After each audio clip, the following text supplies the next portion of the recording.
nothing else, remember these 4 points. First point, every passage has one meaning. Several significances, but one meaning. And what that means is that there's always one subject. Okay? Only one.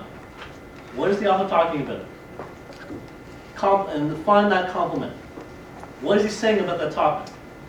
Okay? And again, the complement can be multiple. You can have 4, 5, whatever number. As long as it comes from the text itself. But what's the complement?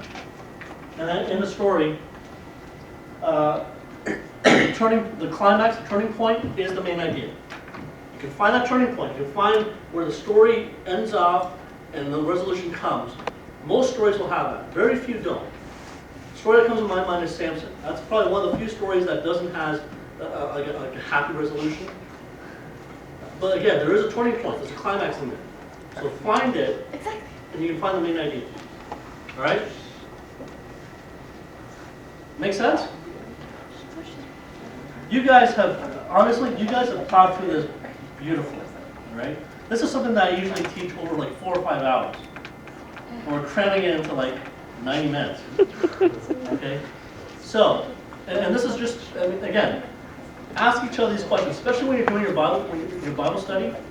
Start asking these questions with each other, right? Look at the text, look at the passage, and say, what's the main idea? What's the subject? What's the complement?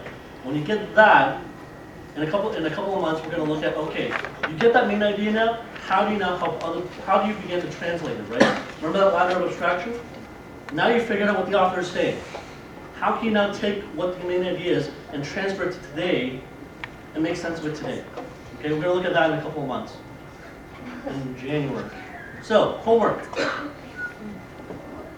Some of these happened from last time. As far as I understand from Janet, you guys have been all paired off now. Okay?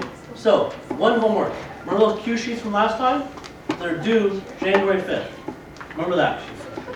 Second of all, last week we talked about this whole awareness examine. Right? The 2 questions. What's the most grateful moment? What's the least grateful moment?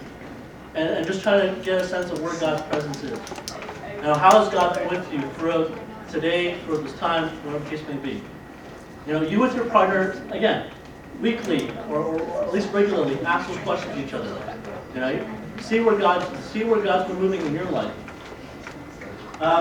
Third thing, actually, Jeanette, I'm going to throw this to you.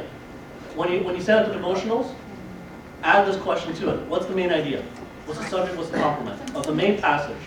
Okay? I know sometimes there's like 3 or 4 passages. I'm just looking for the main passage. Give the subject and complement of the main passage.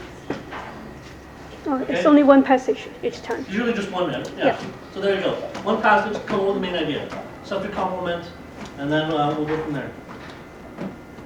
And then if you ever want a resource, I know this picture kind of blurred. There's a book called How to Read the Bible for All It's Worth. I know.